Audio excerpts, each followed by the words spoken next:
Hello and welcome to Wild Pitch Wednesday, powered by Big South. I'm your host, Stanfield Gray. This morning, all right, let's do this thing.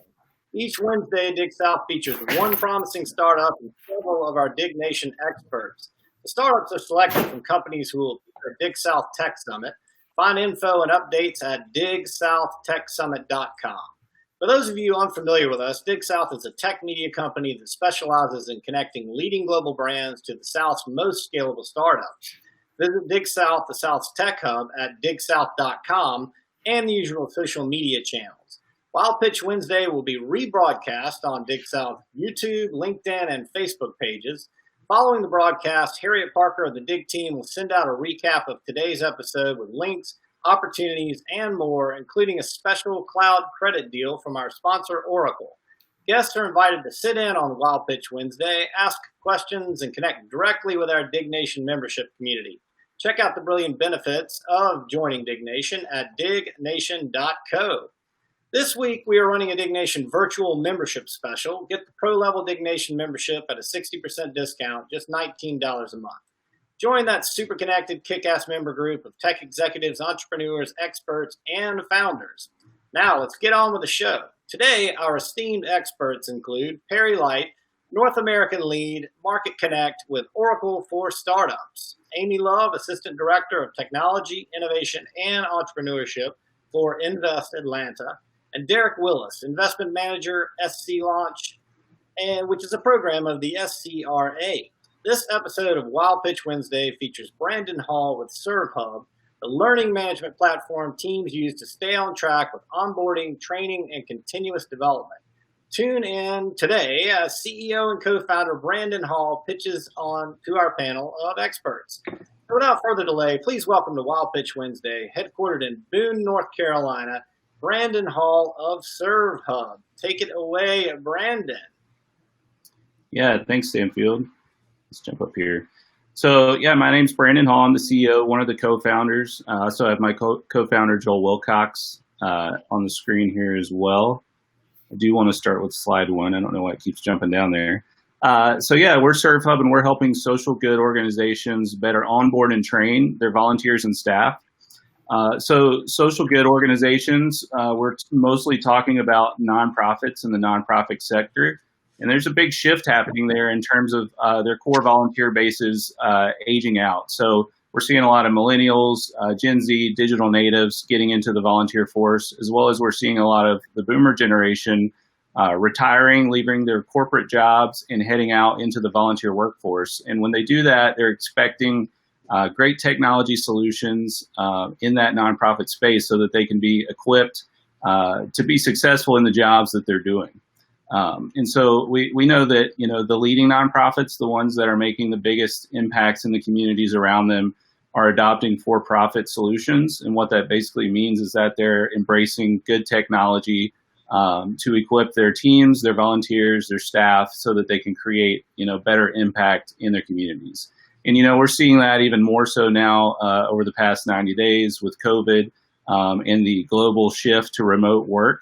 The nonprofit industry has had to make some huge changes in their workflows, embracing technology, looking for ways to not only do better training, which is what we do, but really across their entire workflows, they're out there looking for systems. And so we've seen an increase in demand in our product just with this shift that we've hit.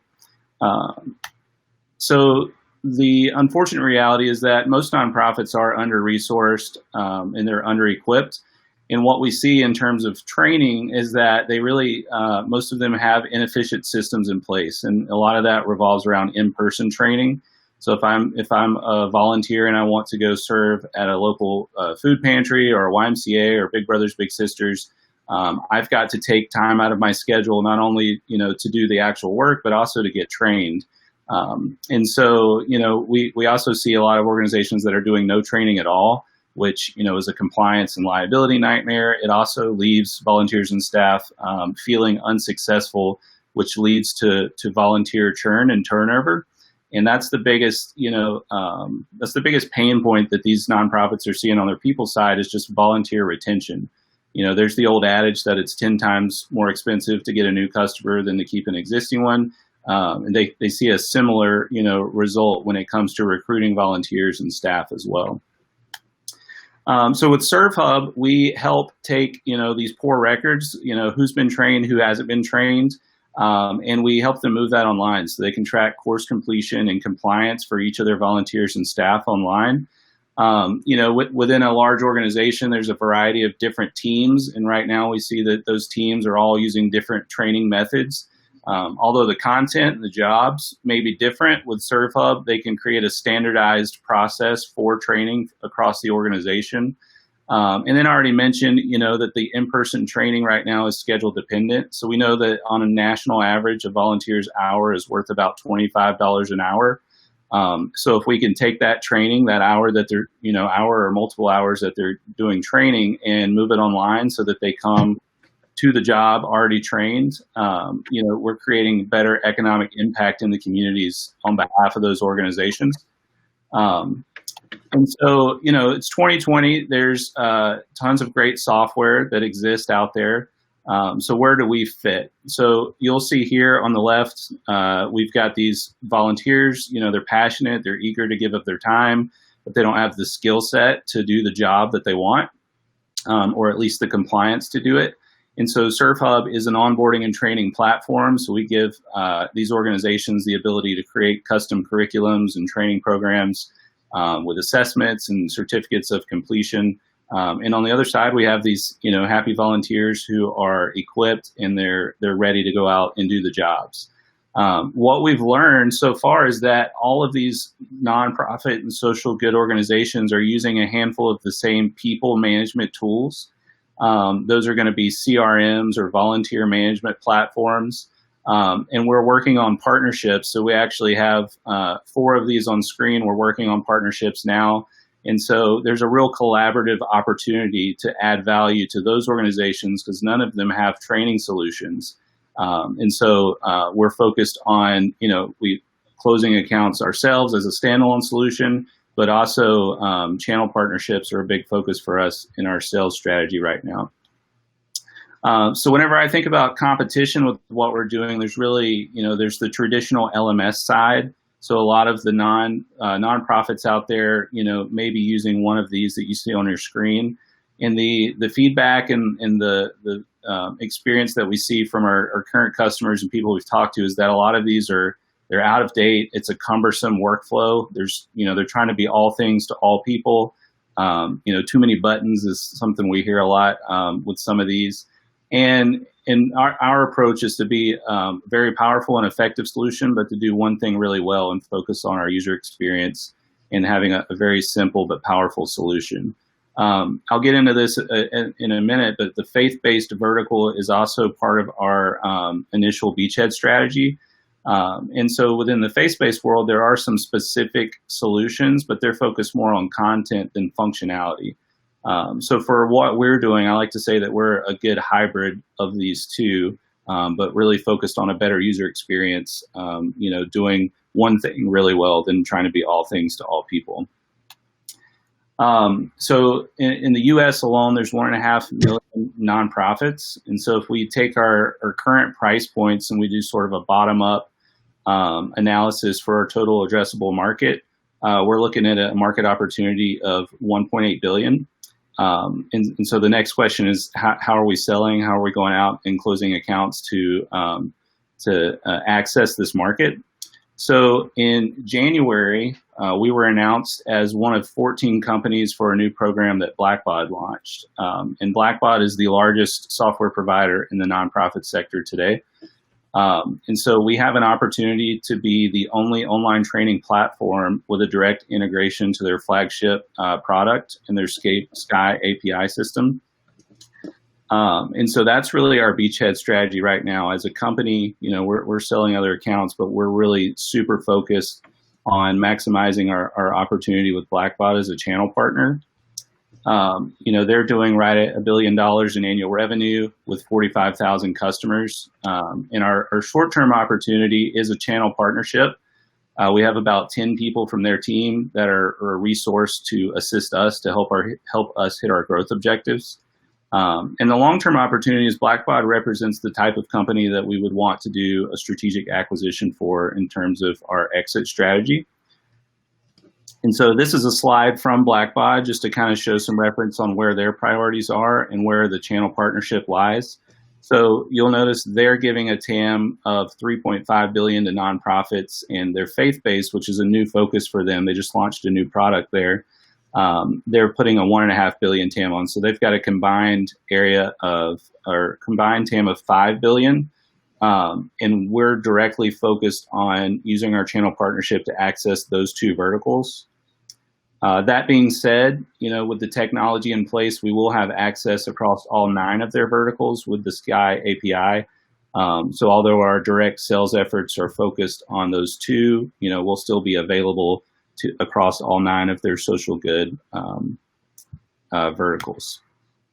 So we are actively raising. We do have a lead, and we have commitments on this round, but we are raising a $350,000 pre-seed angel round. And that money is going directly towards a really focused, lean approach to maximizing this opportunity. And so, we're building the integration. We're going to close some initial accounts to create a case study internally at blackbaud, and then build our sales process around that with a goal of increasing our current number of customers to 100, bringing in right around 30K in MRR. I mentioned blackbaud is one of the potential acquirers. There are a few in our space, and we already have relationships in place. We're meeting frequently, staying in communication with some of the other players so that we can, create some interest in some competition for an exit, should that be the route that we choose to go. But also, many of these companies are doing Series A's and things like that. So just really trying to understand our path and what the potential acquirers or later stage investors are looking for out of our company. So I'm going to stop there. I want to leave plenty of time for questions, and I do have some other slides we can get into, but that gives you a pretty decent overview of where we are and what we're doing today. Fantastic. Thank you, Brandon. We'll now open the floor up to our experts for questions. If everybody can make sure they've unmuted their microphones. Who's first? I'll go. This is Amy. Thank you, Brandon. Fantastic presentation.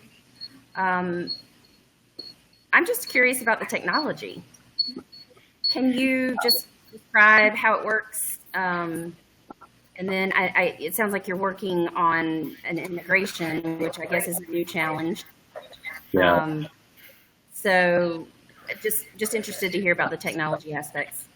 Yeah, so at its core, it's a learning management system, but we've tailored it to really suit the needs of the nonprofit space. So there are tools for organizing the hierarchy of volunteers based on locations or departments, as well as the jobs that they're doing, so various teams. So we're at parity with just about all the LMS that exist out there in terms of functionality, but we're really trying to we don't sell to for-profit or we're trying to be very focused selling and equipping to the nonprofit community, because what we see is that in most cases with software, they're kind of an add-on or they're overlooked. So we feel like by serving that that market specifically, we can create more value for them. And then, it's also, there's a social good aspect to it, right?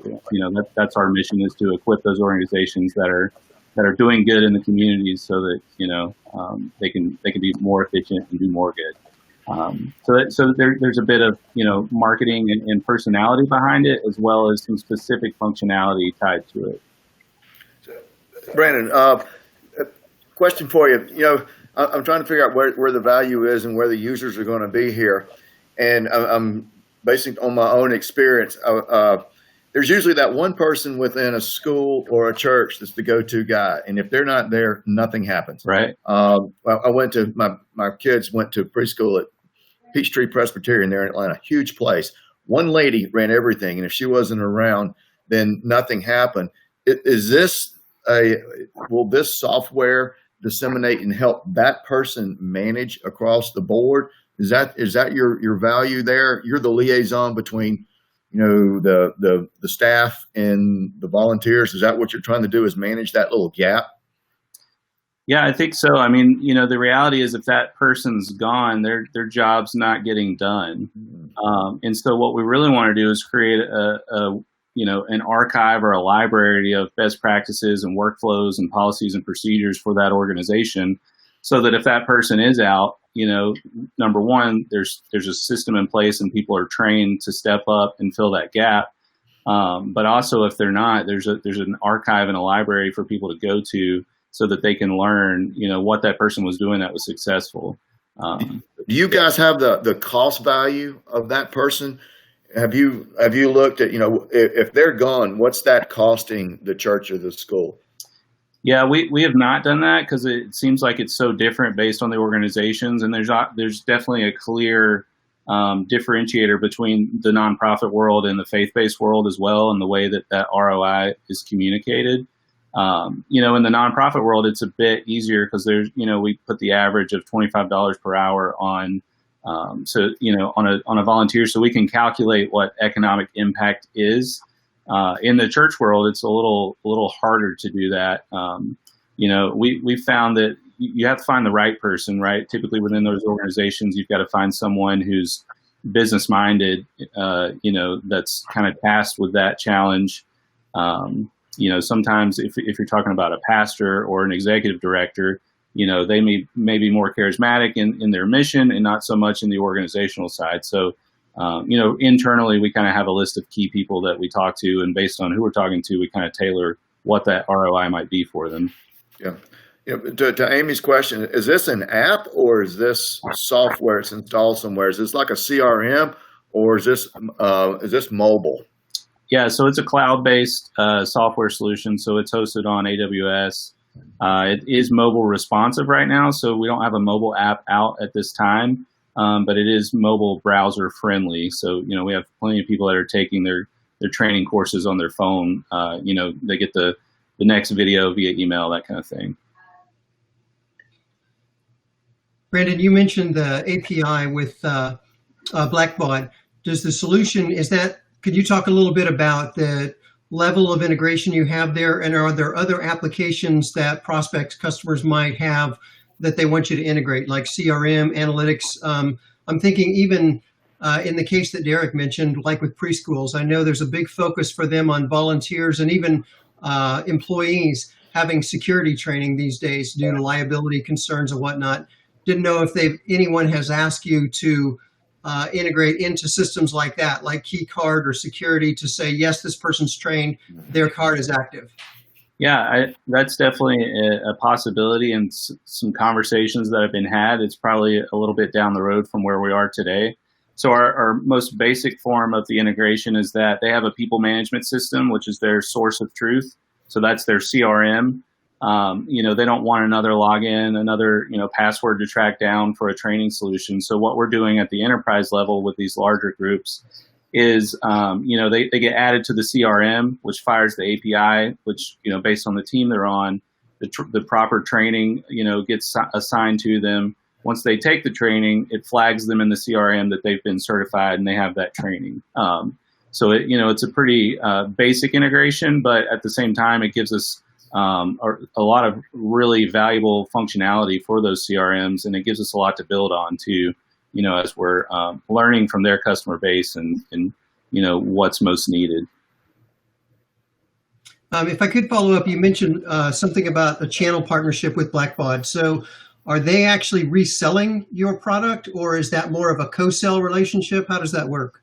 Yeah, it's a co-sell relationship. So, we have access to their, I mentioned we have about 10 people from their team. So, that includes some salespeople, product people, strategic partnerships. So, we basically have access and time to sit at the table with their salespeople and talk through, the Rolodex to see who's a good fit, and then co-sell those opportunities.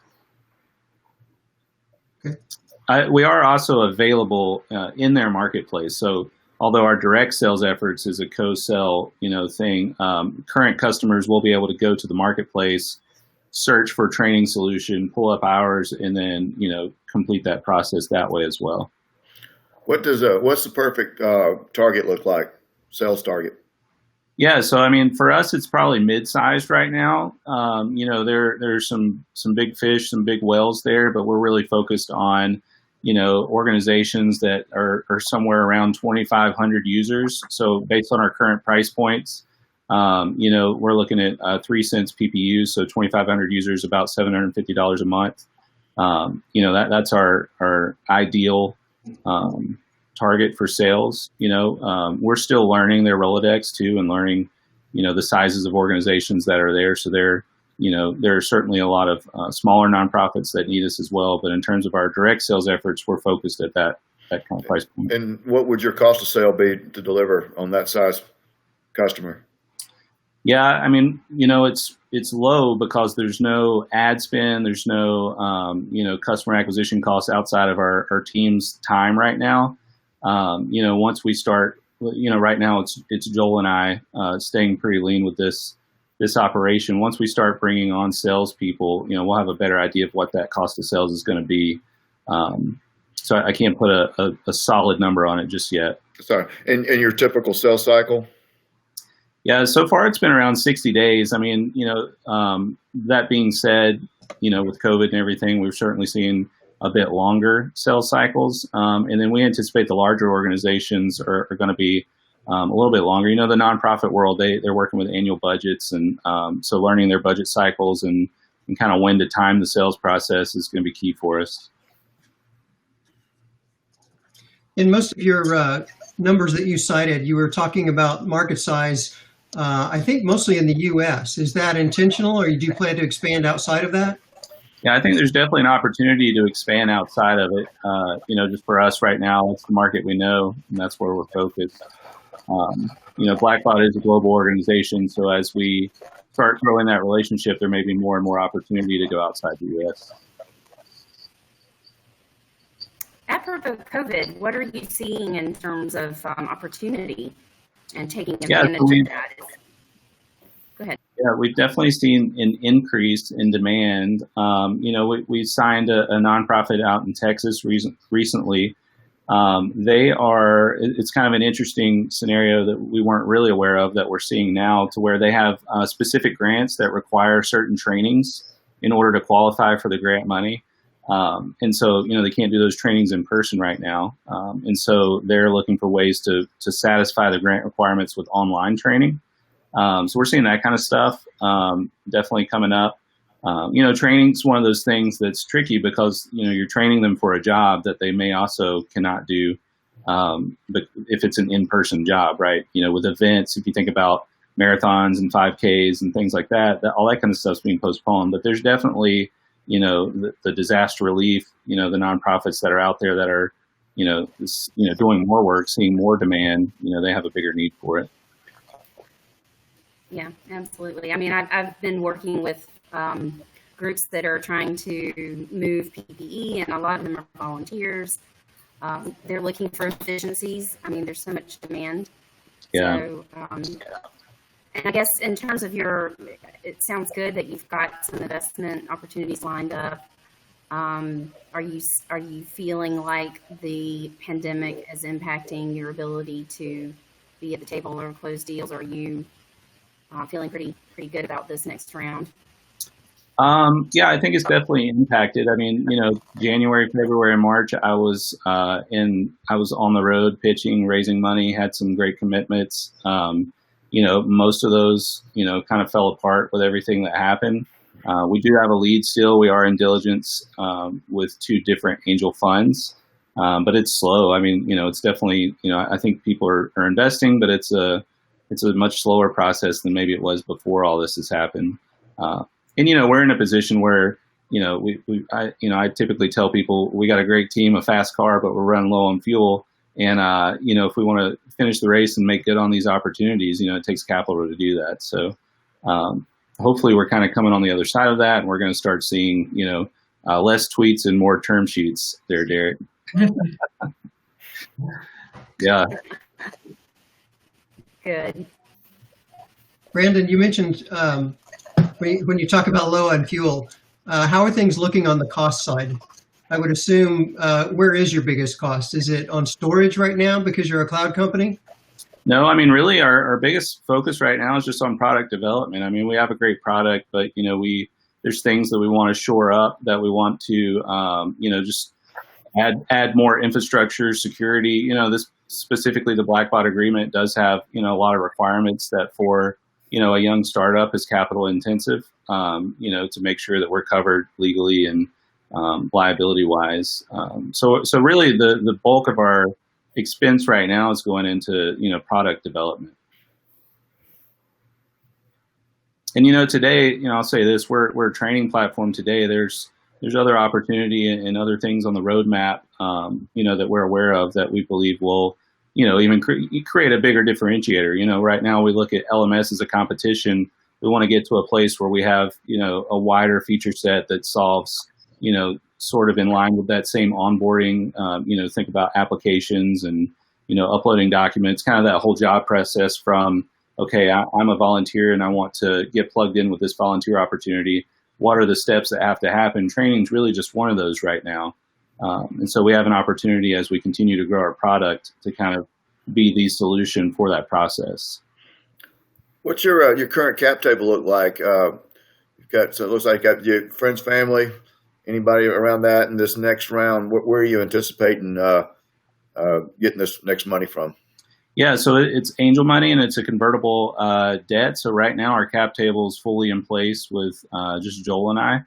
Okay. That being said, we've got a little bit of money on a convertible note that's been raised, but it's not converted yet. So. What are your terms on your note? So it's a 20% discount, $2 million cap, 10% interest rate. And so it triggers at $1 million raised. It's designed to trigger at the Series A round. So.